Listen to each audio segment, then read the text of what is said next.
May sinabi na naman si Harry the Caller, guys, sa Agulat. What? Ang premise ng kanyang sinasabi ngayon is that kaya daw kailangan isulat kasi bumabale-bale itong do kasi si PBBM sa kanyang mga salita.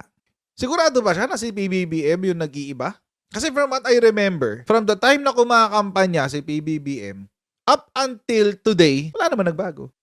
Kasi alam nyo, hubris to eh, hubris. Yung yabang na walang pinanggagalingan, hubris. Para i-expect mo na hatak-hatak na kakargahin pa rin kayo ng taong bayan dito sa pinaggagawa nyong kalokohan na to.